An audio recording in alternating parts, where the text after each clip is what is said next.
예, 반갑습니다. 주일날도 이 강의가 있습니다. 주일날 강의를 듣고 나눈 피드백을 여러분들에게 잠시 말씀드리면은, 성경과 기독교 신앙에 대해서 새로운 인식을 갖게 되었다. 그 다음에 좋은 전언이 모태 신앙으로서 젊을 때 방황하기도 했다. 동백으로 이사와 목사님 설교를 듣고 교회에 등록했다. 예수님은 하나님의 아들이심을 당연한 것으로 여겨 지금껏 의문을 가져본 적이 없었다.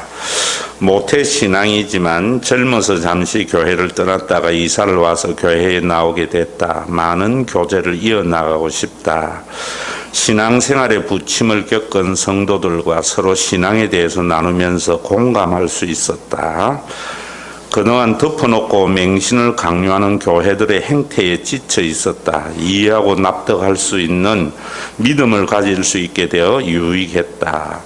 신앙생활을 바르게 해왔던 사람이라면 누구나 잘 알고 있을 만한 내용이었다. 신앙의 기초를 새롭게 다질 수 있는 시간이었다. 목사님의 비전을 더 이해하고 따르게 되길 기대한다. 또 이런 분도 있었습니다.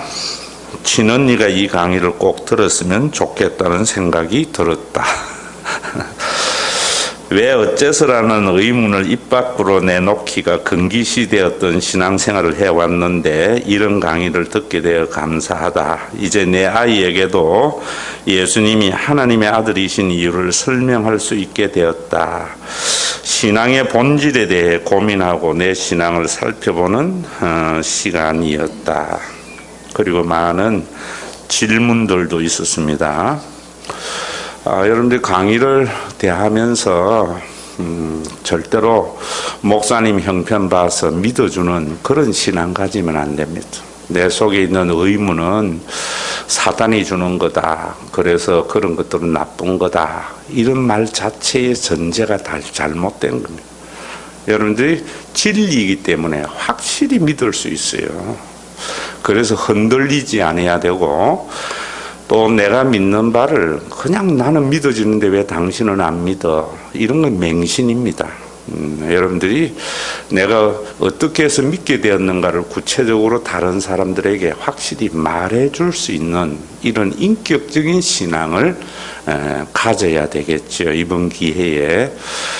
그래서 조별 모임 할 때에는 절대로 조장 형편 봐주지 말고 여러분들이 택도 없는 질문을 하셔도 돼요. 그러고 나면 제가 그런 질문들에 대해서 내 생각이 아니라 성경으로 하나하나 해결해 가려고 합니다.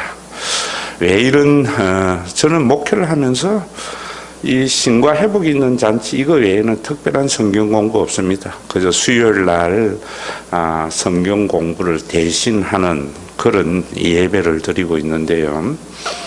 여러분이 가장 이 기준을 알아야 돼요. 왜냐하면은 저는 어릴 때 목사 아들이었어요. 아주 제 아버지는 합동 측에서 유명한 목사였어요. 정치적으로 뭐 거의 1번지인데. 그래서 어릴 때부터 뭐 그냥 쭉 듣고 왔는데 사춘기가 되면서 자아의식이 생기면서 이런 생각을 하게 됐어요. 정말 교인들이 말하는 그 하나님을 내가 믿어야 되는가? 복 받았다고 하는데 이렇게 하면은.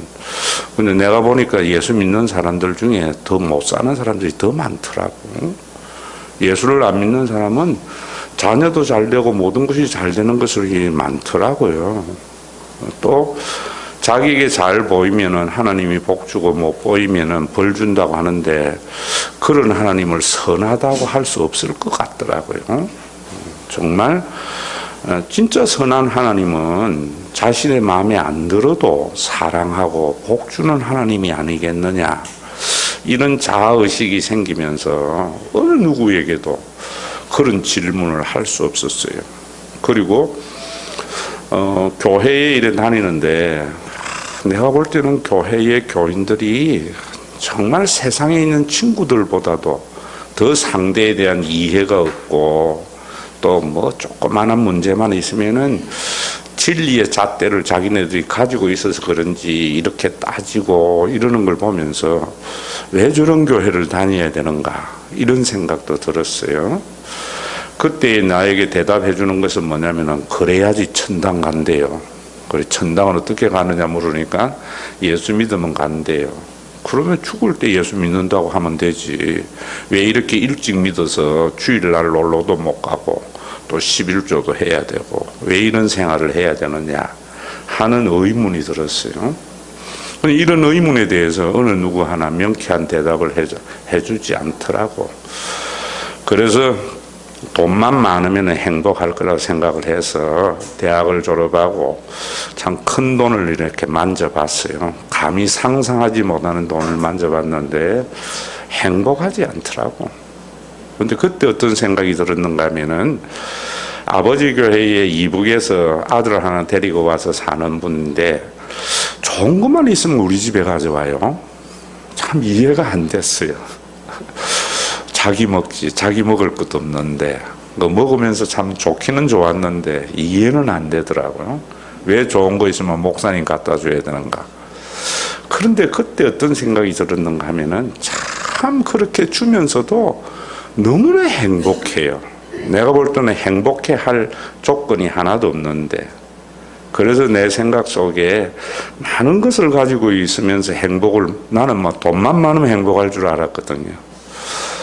그래서 내가 보고 있는, 내가 그동안 듣고 있었던 그 하나님하고 성경에 있는 하나님하고는 다른 것이 아닐까? 내가 보고 있는 교회와 예수님이 만드신 교회와는 좀 다를 것이 아닐까? 이런 의문이 들었어요. 그래서 저는 또 어떤 결단이 생기면 바로 행동으로 옮기는 사람이거든요. 그래서 하던 사업 그만두고 4명이 동업했기 때문에 내 하나 빠져도 뭐 문제가 없으리라 생각해서 신학교 가서 그 문제만 가지고 씨름했죠. 교수들이 말하는 데에 역시 뭐 아버지가 말하는 거나 별반 차이가 없고 전도사님들이 말하는데 별반 차이가 없고 그래서 성경만 읽었어요. 그 두 가지의 문제를 가지고 또 기도도 또 참 산기도 같은 거 참 많이 했습니다. 정말 뭐 누구는 기도하면 방언 받고 뭐 이상한 환상 보고 뭐 영적인 체험이 있다는데 나도 그거 하려고 뭐 은사 달라고 삼각산에 무지무지하게 올라갔습니다. 12월 28일 그 추운 데에 산 꼭대기 올라가 가지고 그것도 산 꼭대기는 다 바위가 있잖아요. 한국 산에.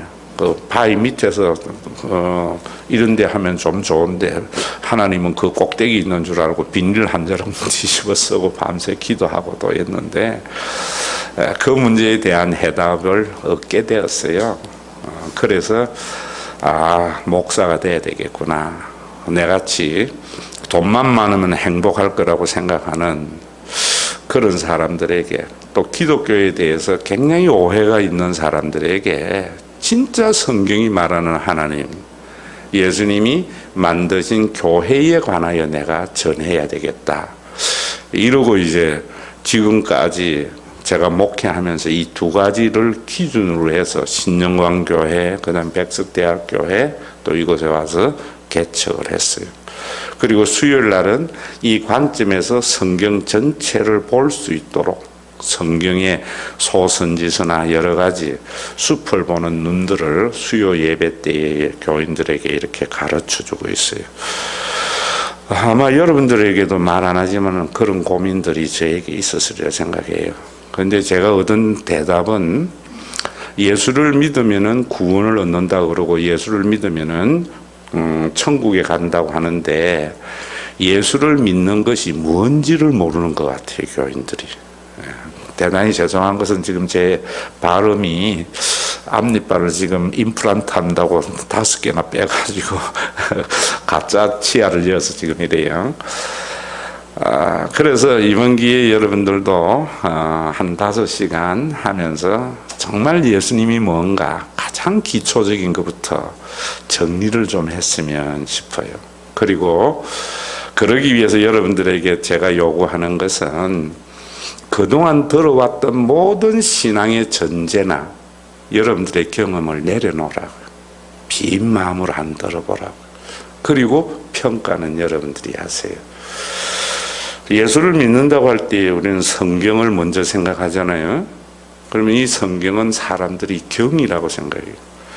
그래서 훌륭한 말씀들이 있고 그 교훈을 따르는 것을 신앙생활이라고 해요.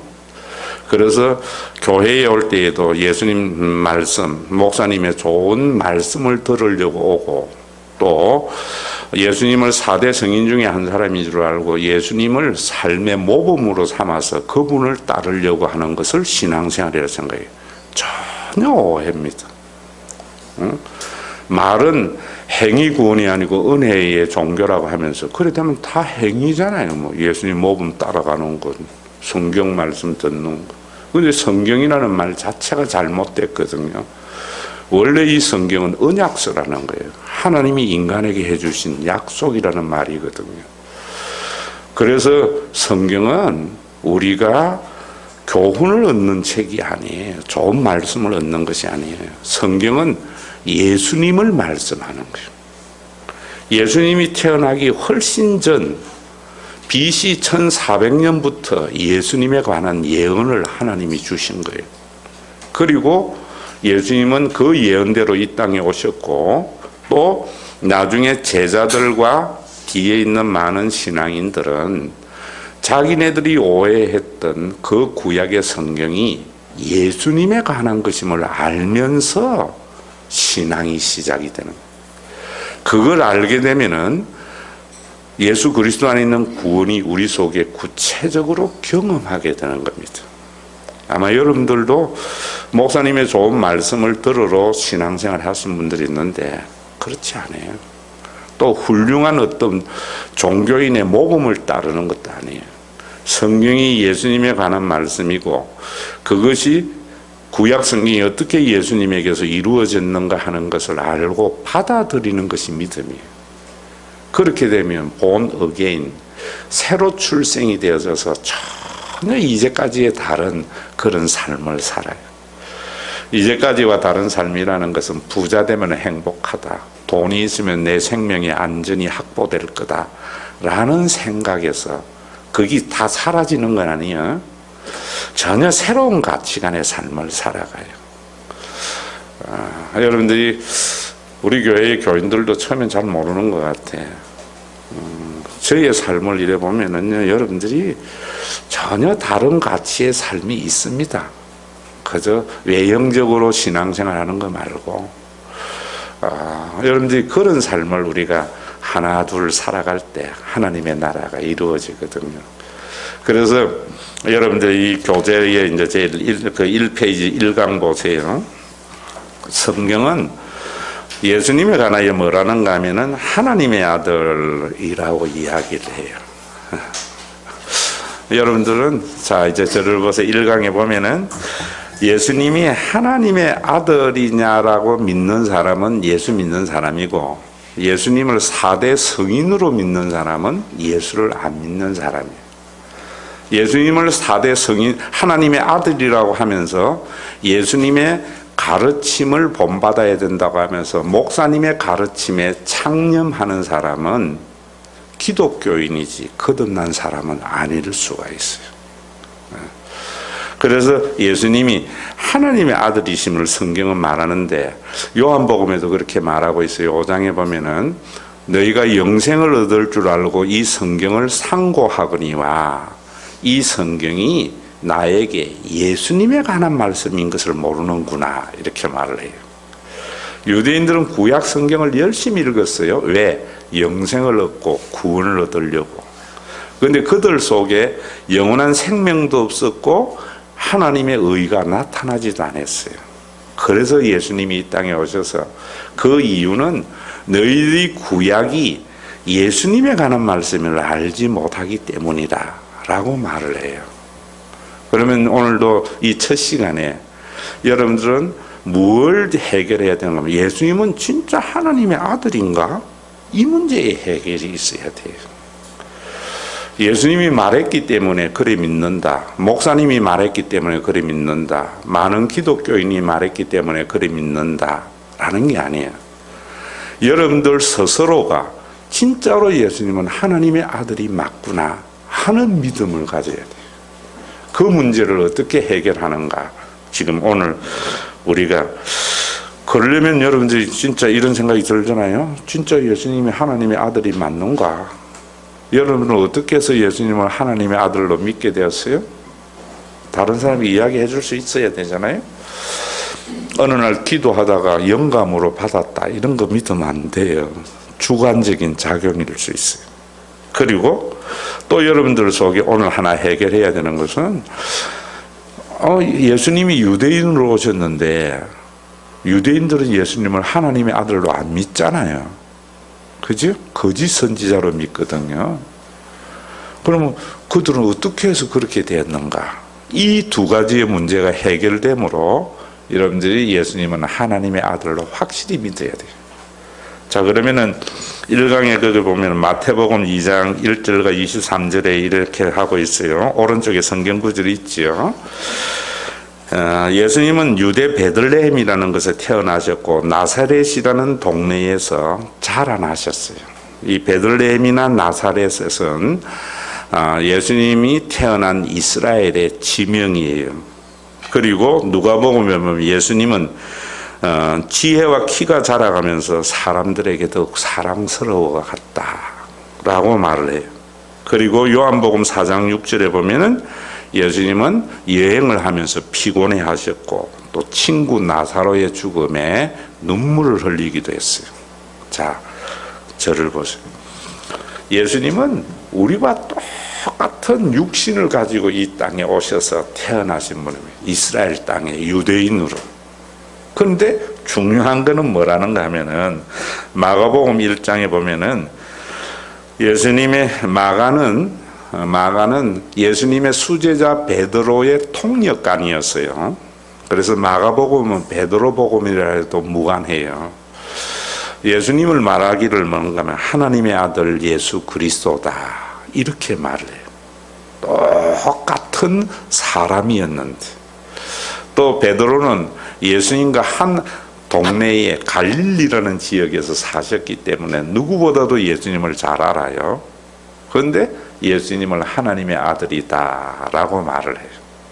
그리고 로마서에 보면은 예수님을 하나님의 아들이라고 믿지 아니하고 예수님을 거짓 선지자라고 해서 예수님을 죽이려고 하는 데에 앞장을 섰던 당대의 신학자 바울은 예수님을 뭐라고 고백하는가 하면 나중에 이 복음은 하나님이 선지자들을 통하여 그들의 아들에 관하여 성경에 미리 약속하신 것이다. 여기에 선지자들이라든지 성경이라는 말은 구약을 말해요. 그리고 예수님은 구약에 이미 약속하신 분이었다. 하나님의 아들. 그분이 우리 가운데 오신 거다. 이렇게 말을 해요. 그리고 그의 아들에 관하여 말하면 육신으로는 다윗의 혈통으로 났다. 요것도 이유가 있어요. 그리고 성결의 영으로는 죽은 데 가운데 부활하사 능력으로 하나님의 아들로 선포되었다. 그래서 예수는 우리 주 예수 그리스도다. 이 부분도 여러분들에게 해결할 거예요. 예수님의 수제자인 베드로도 그렇게 말을 했고 심지어 예수님을 거짓 선지자라고 하나님의 아들이라고 주장한다는 예수를 거짓 선지자로 십자가에 못 박으라고 했던 당대의 신학자, 유대교의 신학자 바울도 예수님이 하나님의 아들이다. 왜?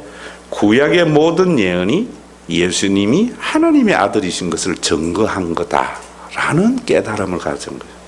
여러분들이 정말 예수 믿고 구원을 얻으려면은 구약이 어떻게 예수님이 하나님의 아들이신 것을 알게 될 때 진짜 믿음을 가지게 되는 거예요. 목사님이 그랬기 때문에 예수님이 자기 주장했기 때문에가 아니고 1.1에게 변화가 없는 구약 성경이 예수님에 관한 말씀입니다. 여러분들에게 이런 질문도 들죠? 구약은 유대교의 이야기고 천지 창조의 이야기인데 무슨 예수님에 관한 말씀입니까? 이런 생각이 들 거예요. 바로 그 문제가 해결되어야 돼요. 수요일 날 제가 주로 그런 설교를 하고 있어요. 그리고 요한복음에 보면 예수님이 가장 사랑받는 요한도 예수님은 하나님과 하나이다 라고 말을 했고 요한복음에 보면은 빌립이라는 사람이 예수님의 제자예요. 예수님에게 뭐라 했는가 하면은 하나님 한 분만 보여주면 좋겠다. 여러분들 지금 아마 그런 생각 가지고 있는 사람이 있을 거예요. 내가 하나님 한 번만 보면은 절대로 내가 의심 안 하고 확실히 예수님 원하는 대로 살지, 이런 사람이 있을 거예요. 또 왜 그런 생각을 하는가 하면 하나님 기도하다가 봤다는 사람들이 우리 주변에 꽤 있거든요. 그런데 나는 기도해도 뭐 환상이 보이기는커녕 잠만 오고 어떤 사람은 방언도 했다는데 나는 뭐 기도하려 해도 할 말도 없고 그래서 뭔가 하나님 보려고 하다가 늘 실패해왔던 신앙의 삶들. 그런데 빌립이 그렇게 이야기하니까 예수님이 뭐라는가 하면 나를 본 자는 아버지를 본 자다.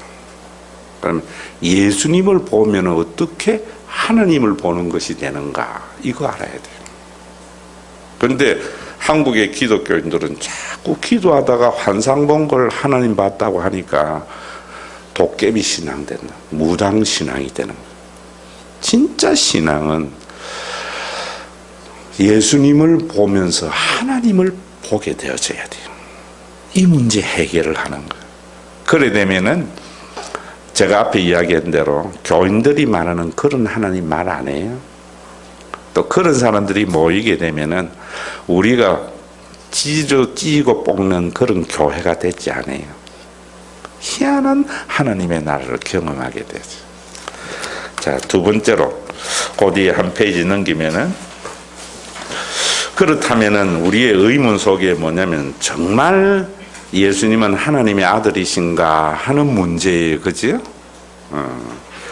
자, 그 뒤에 보면은 마태복음에 보면은 11장 2절에서 6절에 보면은 세례 요한이 예수님에 관하여 하시는 말씀을 쭉 증거했는데, 자기가 지금 감옥에 가 있는데 예수님이 하는 일은 도무지 자기가 생각하는 하나님의 아들로서의 일을 안 한단 말입니다. 자, 저를 보세요. 여러분들은 예수님 하면은 뭐 가난한 자들에게 의해서 불의한 정권하고 대적을 한다든지, 아니면은 여러분들이 생각하는 대로 예수님에게 잘 보이면은 부자로 만들어주고 뭐 이런 일을 해야 되고, 뭔가 사회의 정의를 위해서 실현해야 되는데 그런 모습은 전혀 없고, 복음서에 보면 여러분 뭐 그런 말씀 잘 보입니까? 그래서 여기 질문에도 그런 질문을 해놓은 게 하나 있어요. 어떤 질문을 해놨는가 하면 이런 질문을 해놨어요. 참 이분도 정확한 것 같아요. 어디 있나?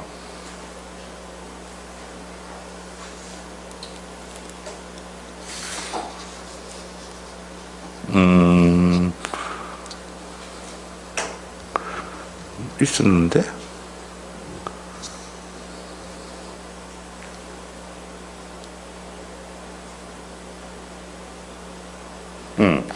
기성교회에서 나타나는 기복적인 설교, 보수정당을 지지하거나, 지금 우리 한국교회가 굉장히 보수정당 지지를 하잖아요. 목사님들이 뭐 또 정당도 만들고 희한한 짓 해요. 그래서 대부분 보면 기독교는 새누리당이 많아요. 저는 새누리당도 국민의당도 저는 더불어민주당도 아니고 저는 예수당이거든요. 근데 여러분, 그러면서 여기 이런 질문을 해놨어요. 우리 사회의 진보적 가치를 폄훼하는 발언들을 어떻게 받아들여야 되나? 목사님들이 정말 어떻게 보면 오늘날 우리 사회의 어떤 진보적 가치, 진보적 가치라는 것은 뭐냐면은 성장보다는 평등을 주장하는 거예요.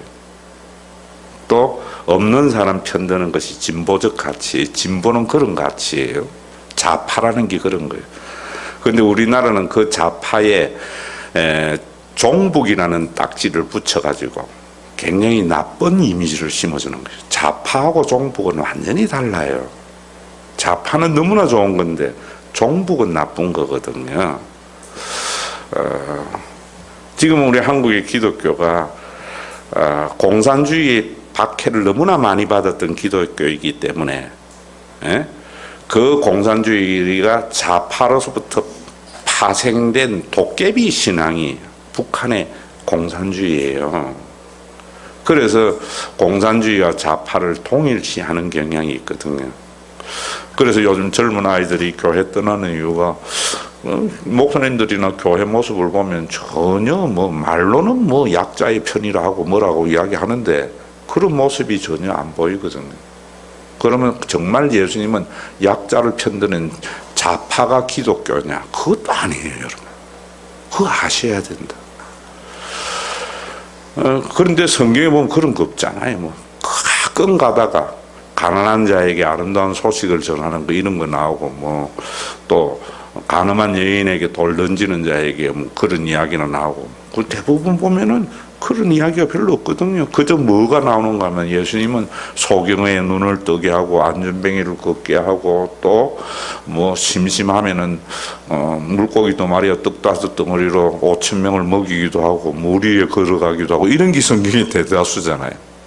그러니까 여러분이 생각할 때 차라리 무협 소설을 보지 왜 이거 재미없는 이걸 보느냐 내가 느꼈던 거예요. 그런데 참 중요한 것은요, 예수님은 분명히 그런 일들을 행하셨어요. 이 문제에 대한 대답은 한 페이지 넘겨서 하겠지만 또 예수님은 그런 일들을 행하셨어야 돼요. 그런데 예수님의 그런 많은 기적들을 왜 행하셨는가? 한국 교회가 이걸 설명 안 해주더라고. 마태복음에 보면은 예수님이 풍랑이 있는 바닷가에 걸어가기도 하시고 또 뭐 합니까? 걸어오셔서 풍랑아 잠잠하라 하니까 잠잠해도 짓잖아요. 그리고 가나 갈릴리 혼인잔치에서 물이 변하여 포도주도 되게 하셨잖아요. 이런 일들이 있다고 성경에. 우리가 생각하는 좋은 그런 평등과 사회의 정의의 구현과 인간이 따라야 할 말들이 없이 희한한 이런 이야기만 하니까 예수님이 정말 하나님 예수를 믿어야 되는가 하는 의문이 든다고. 저도 그런 생각했어요. 중학교 2학년 때까지는 제가요 이 성경을 보면서 그대로 믿었던 것 같아요.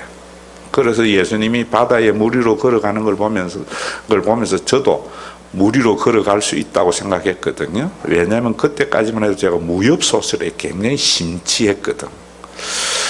여러분들은 잘 모르지만 남학생들은 대부분 무협 소설에 심취해요. 그래서 그 동네에 신화를 만들어내요. 우리 동네 다름산 정상에 가면 발자국이 있고 정관 저 산에 가면 발자국이 있는데 옛날에 도인이 경공법을 써가지고 산봉우리를 짓고 한양까지 가는데 몇 시간 만에 갔다. 그래서 저도 대나무 빨리 자라잖아요. 죽순, 그래서 뭐 죽순 쑥쑥 자르서 심어 놔놓고 그거 뛰어넘다 보면은 나무가 커가는 사이에 자기도 뛰어넘어서 그 나무를 걷게 되리라 해가지고 저도 산에 가가지고 그런 훈련도 하고 그러다가 이제 중학교 2학년쯤 되면서 깨달은 것이 뭐냐면 중력의 법칙을 깨달은 거예요. 제가 살았던 동네는 참 제가 자주 갔던 그 정훈이라는 가수 알죠? 김태하. 고리원자력 발전소가 있는 그 임랑이라는 해수욕장에서 가까운 데 살았는데 여름 되면 뭐 거의 바다에서 노는데 이 말씀을 들으면서 바다 위를 걸으려고 얼마나 노력을 했던지 또 뭐 하늘 나를 끼라고 새같이 뭐 이런 거 달아가지고 뛰어내려가다 다치기도 하고 그런데 제가 터득은 했어요. 물 위로 걸어갈 수 있어요. 어떻게 하면 되는 줄 알아세요? 한 발 빠지기 전에 그 다음 발 디디면 돼요. 근데 그게 안 되더라고. 중력의 법칙을 알면서 성경은 거짓말이야, 신화야.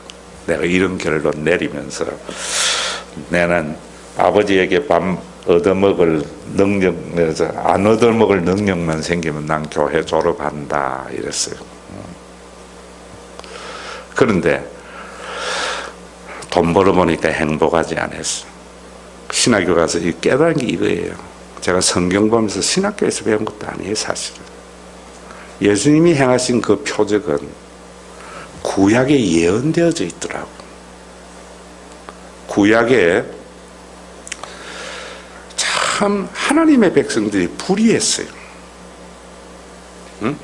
종교적인 권력을 가지고 치부의 수단으로 삼았고, 하나님을 다스림을 받으라고 하는 자들이 왕을 요구를 해가지고 정치적인 권력을 가지고 있는 자들이 치부를 하고, 또 그 권력을 유지하기 위해서 주변의 열광들과 정치적인 외교를 펼치고, 그래서 하나님의 백성들이 굉장히 고통을 당했어요.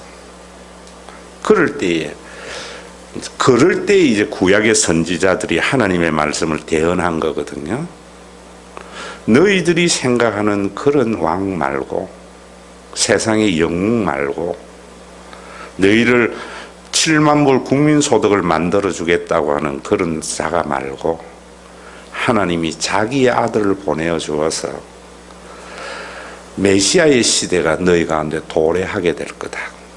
그러면 그때에는 너희들에게는 해됨도 없고 상함도 없는, 서로가 서로를 경쟁의 대상으로 삼지 않고 섬김의 대상으로 삼는 그런 시대가 도래하게 될 거다라고 예언을 해놓은 거예요. 그런데 그 예언을 하면서 선지자들이, 그 밑에 여러분들이 보시면은 이사야 해놨죠. 이사야 이사야 35장, 그 다음에 시편, 그 다음에 이사야 25장 일어났는데, 오른편에 이사야가 예수님이 오시기 전 700년 전에 활동했던 선지자거든요. 그가 그런 상황에서 한 예언이 뭐냐면은, 이사야 35장 5절 6절에서 한번 보세요. 같이 읽습니다. 시작.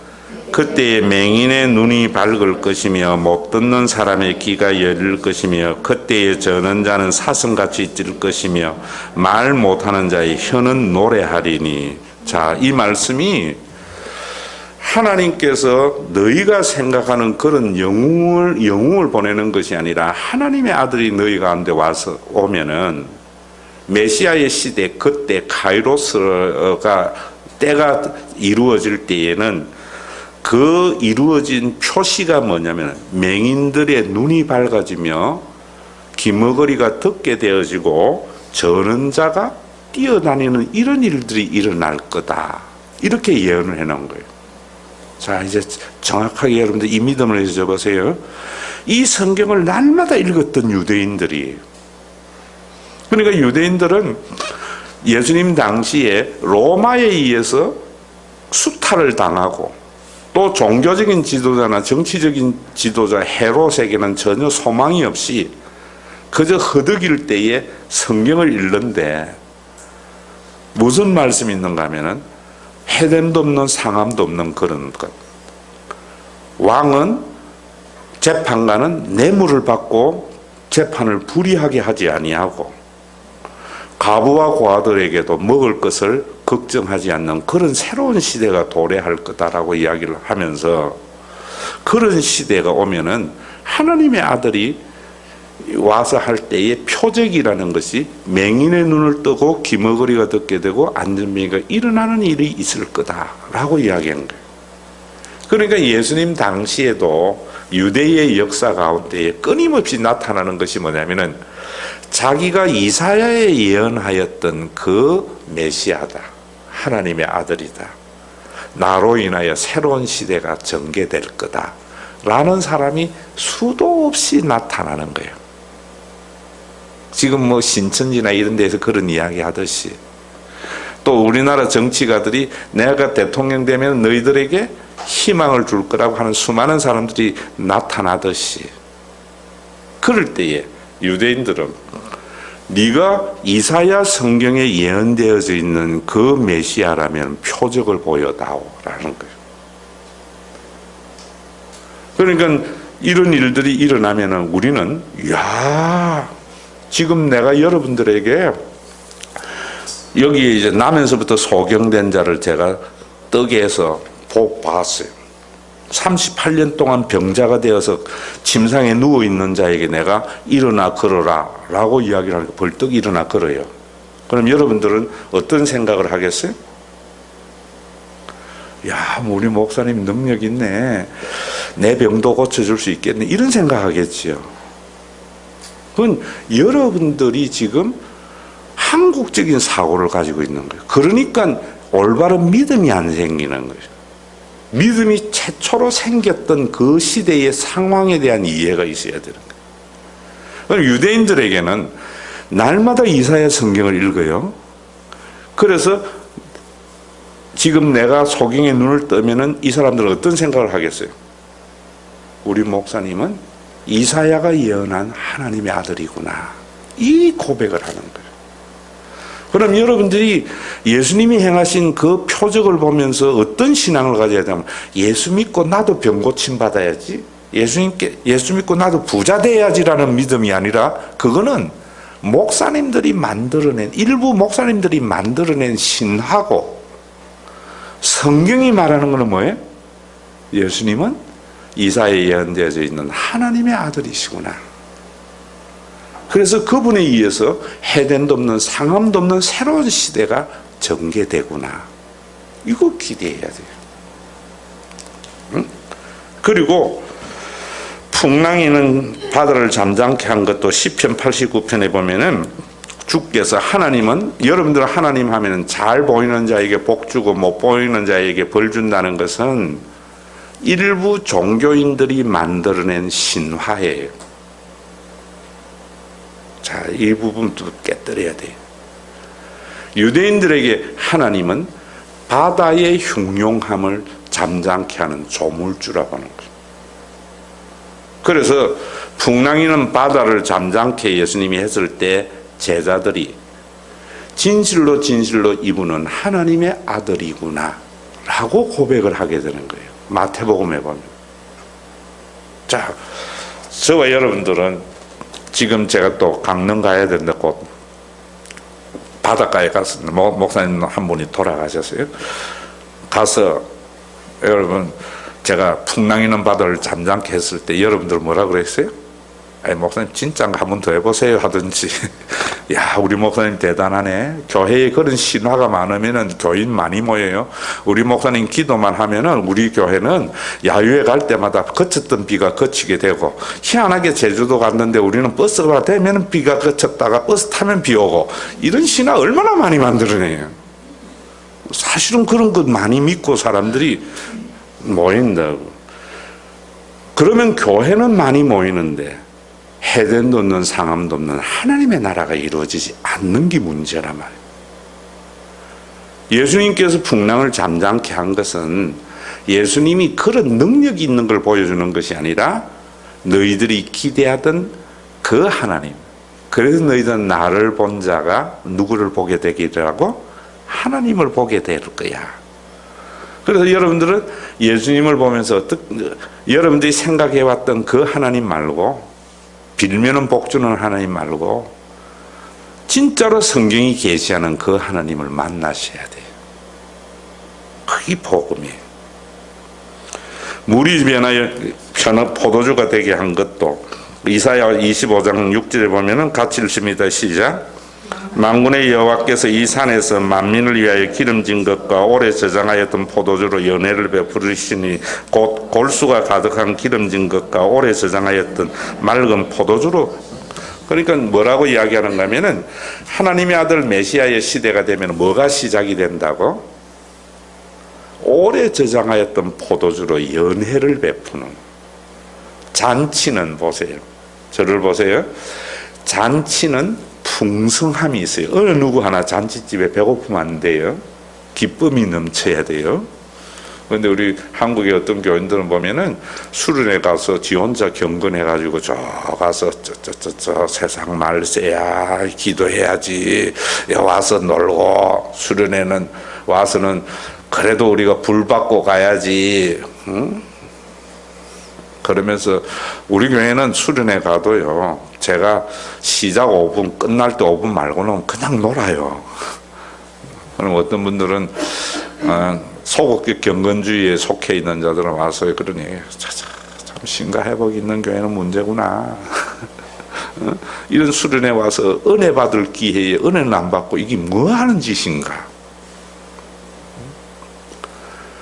예수님께서 뭔가 하면 있는 자들만의 잔치가 아니라 모든 사람에게 풍요로움이 되는 새로운 시대가 열릴 거다. 가나 혼인잔치에서 물이 변하여 포도주가 되는 것을 보면서 예수님은 하나님의 나라가 우리 가운데 도래한 것에 대한 선포로 받아들여야 돼요. 그럼 교회에 다니면은 지난주에 말씀드린 대로 먹고 사는 문제에 대한 걱정이 없어져야 돼요, 점점. 응? 그리고 미움이 점점 사라져야 돼요. 판단이 사라지고. 이런 일들이 예수님에게서 도래됐는데 왜 안 되는가? 예수님을 하나님의 아들로 믿지 아니하고 교훈을 받기 때문에. 자, 그러면은 그 뒤에 넘기면은 예수님이 행하신 기적은 사실인가? 사실이어야 그 문제가 시작이 되잖아요, 그죠? 응? 자, 예수님이 행하신 기적이 사실인가 아닌가는 마태복음에 보면은 풍랑을 잃은 바다를 잠잠케 할 때에 그곳에 목회가했던 사람이 예수님을 진실로 하나님의 아들이라고 고백을 한 거예요. 희한한 일이 일어나거나 이래 안 했어요. 우리 예수님은 희한한 능력을 가지고 있구나 이래 안 했어요. 우리가 예수님은 하나님의 아들인가 긴가민가 했는데 그 표적을 보면서 믿게 된 거예요. 왜? 그들의 신관에 시편에서 그렇게 노래하던 바다의 흉흉함이 예수님에게서 잠잠게 되는 걸 보고 이사야가 그렇게 이야기했던 소경이 눈을 뜨는 것을 보면서 그 고백하게 된 거예요. 그리고 예수님을 십자가에 못 박았던 백부장도 예수님의 십자가의 죽음을 목격하면서 예수님은 진짜로 하나님의 아들이구나 이랬어요. 예수님이 제자 중에 도마는 의심이 많은 도자마라고 하잖아요. 그래 도마는 굉장히 나쁘다고 생각하는데 도마는요 확실한 사람입니다. 자기가 눈으로 보지 않고 확인하지 아니하고는요 믿지 않는 그런 확신이죠. 그래 나중에 도마도 정말 비참한 순교를 당해요. 예, 도마도 뭔가 하면 예수님은 나의 주 나의 하나님이라 고백을 했어요. 자, 그러면은 제가 여러분들에게 한번 물을게요. 예수님의 제자들이 다 거의 예수님과 한 동네에 살았던 사람들이에요. 30년 동안 같이 살았어요. 예수님은 아버지 요셉이 누군가도 알아요. 성경에도 그런 말도 있어요. 저의 출신이 누군가 우리가 안다 이렇게 이야기하고 있어요. 그랬던 그들이 예수님이 하나님의 아들이라는 것을 믿고 그 이야기를 하면은 죽인다고 할 때에도 끝까지 예수님을 하나님의 아들로 부인하지 아니하고 순교를 다 당해요. 여러분 바울 서신에 가면은 내가 복음을 부끄러워하지 않는다고 할 때 그 부끄러움은 심리적인 부끄러움이 아니고 내가 예수님이 하나님의 아들인 것을 부인하지 않는다 이런 말이에요. 네가 지금 예수를 하나님의 아들로만 이야기하지 아니하면 살려준다고 하는 그 순간에도 자기는 30년 동안 같이 살았던 그 사람을 하나님의 아들이라고 고백해요. 왜 했겠어요? 예수님의 기적이 구약의 예언대로 이루어진 표적임을 옆에서 목도한 그들이었기 때문에 고백한 거예요. 제가 여러분들에게 해줄 수 있는 것은 이거예요. 여러분들이 그 신앙의 고백이 그래서 출발되었다 하는 것을 아는 것이 믿음의 사실을 아는 거예요.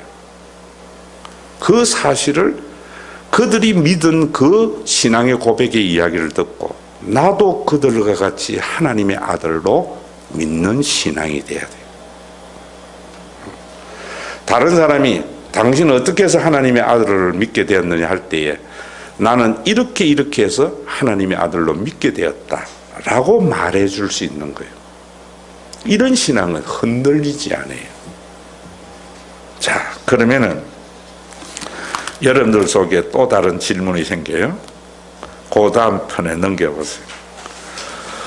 예수님의 제자들만 예수님의 표적을 믿지 않았잖아요. 그렇죠? 예수님의 기적을, 오병이의 기적을 5,000명이나 경험을 했다고요. 수많은 사람들이 예수님이 일으킨 기적을 보았어요. 그런데 예수님의 제자들은 예수님의 하나님의 아들이라고 고백을 했지만은 유대인들은 예수님을 하나님의 아들로 보지 아니하고 거짓 선지자로 봐요. 지금도 유대교는 예수님을 하나님의 아들로 믿지 아니하고 거짓 선지자로 봐요. 예수님을 십자가에 못 박아 죽였던 당대의 신학자들과 종교인들은 예수님이 왜 십자가에 못 박혔는가 하면 자기가 하나님의 아들이라고 주장했기 때문에 십자가에 못 박힌 거예요. 유대인들에게는 가장 큰 사형법이 뭐냐면은 신성모독죄예요. 그래서 산헤드린 법정에서 거기 있는 대로 예수님의 제목이 네가 장송받을 자의 아들이냐, 네가 성전을 허물고 3일 만에 짓겠느냐라고 했어요. 그러면 이 문제도 여러분 해결해야죠. 이 문제가 해결이 안 되니까 한국교회가 지금 하나님의 아들을 믿는 그 신앙의 기쁨이 시작이 되지 않는 거죠. 자, 요거는 여러분들에게 지금 곧 읽으시면서 해야 되겠지만 제가 설명하자면 이런 거예요. 여러분들이 생각하는 하나님의 아들이라는 말은 어떤 생각이 들어요? 내가 하나님의 아들이라 주장하면 여러분들은, 목사님은 초월적인 능력을 가지고 있는 분이겠구나, 이런 생각까지 있어요. 안 그래요? 우리는 하나님이 신하면은 초월적인 능력을 가지고 있는 걸 기대하잖아요. 그래서 사람들은 자기의 신통력을 통해서 많은 사람들을 자기의 추종자로 만들려고 하잖아요. 교회도 마찬가지고. 그래서 사람들은 신통한 능력이 있는 특별한 사람이 있을 거라고 생각하고 그 사람을 추종해요. 대통령이 되는 사람은 특별한 사람이고 국회의원 되는 사람은 특별한, 전부 인간이 만들어낸 허황된 신화들이에요. 저는요, 대통령도 만나보고 대학 총장도 대학교에 있을 때 3명이나 다녀고요, 장관도 둘이고 이런데요, 대학 교수들은 전부 대학교회의 교인들이었어요. 제가 보는 거는 똑같아요. 다 밥 먹고 똥 누고요, 남 욕하고 뒤에서. 배운 사람일수록 사악하고 교활하게 해요. 교육이 부족한 사람은 원색적으로 하기 때문에 사람들에게 거칠게 보일 따름이에요. 대통령도요, 혼자 있으면 두려워요. 내일 일 때문에. 재벌은 뭐 걱정 없는 줄 아세요? 그런데 사람들에게 신화는 특별한 사람이 있을 거라는 신화를 가져. 그 신화만 만들어내면은 수많은 사람들이 추종을 해요. 그래서 종교도 그 신화를 엄청 잘 만들어내면은 교인들은요, 수천 명씩 모이고 수만 명씩 모여요. 그런데 거기에 해됨도 없고 상함도 없는 하나님의 나라가 도래되지 않아요. 유대인들에게 하나님의 아들이라는 자기의 주장은 뭐였는가 하면은요, 유대인들에게는 내가 하나님의 아들이라고 주장을 하면은 사무엘 하 7장 이하에 보면 나단의 신탁에 의해서 성전을 건축할 자라는 말이에요. 자, 이 말 이제 정리합시다. 여러분들이 정말 이제는 새로운 본 의개인의 삶을 살아가고 구원의 기쁨을 누리려면은 예수님을 하나님의 아들이라고 믿을 때에 예수님을 내 기도의 응답이라든지 내가 부족한 부분을 해결해 주는 개인적인 구주로 삼지 말고요, 예수님을 하나님의 아들로 받아들여야 돼요.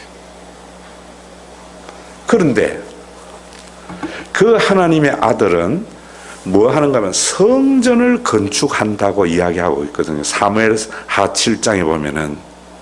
그런데 유대인들은 그 성전을 눈에 보이는 성전을 성전이라 생각했고, 눈에 보이는 그 성전을 무너뜨리고 그들이 드리는 그 제사의 제도를 부정하는 예수님을 하나님의 아들로 받아들이지 않은 거예요. 그러면 예수님이 이루신 성전이 뭐며 예수님이 행하시는 진짜의 제사가 뭔가를 알아야만이 예수님을 하나님의 아들 그리스도로 믿는 신앙이 출발되는 거예요. 이건 언제 할 것 같아요? 다음 주일. 그래서 오늘은 여러분들이 예수님이 하나님의 자 이제 정리합시다. 예수님의 성경은 예수님의 하나님의 아들에 관한 거지 교훈이 아니다. 예수님이 하나님의 아들이신 것은 구약의 예언의 모든 표적이 그분에게 이루어진 것이기 때문이다. 그런데 그게 진짜 기적이자 하는 것은 예수님과 함께 자랐던 사람들이 예수님을 하나님의 아들로 고백하고 다 순교를 당하는 거로 봐서 분명한 역사적인 사실로 받아들인다. 그래서 그들이 믿은 그거와 같이 나도 예수님을 하나님의 아들로 받아들인다. 그런데 유대인들 중에 왜 많은 사람들이 예수님을 하나님의 아들로 받지 않았는가? 그들이 생각하는 성전과 제사가 달랐기 때문이다. 진짜 성전과 제사가 뭔가? 오늘 우리 한국교회가 이 부분에 대한 고민이 있어야 됩니다. 여기까지 하겠습니다. 수고하셨습니다.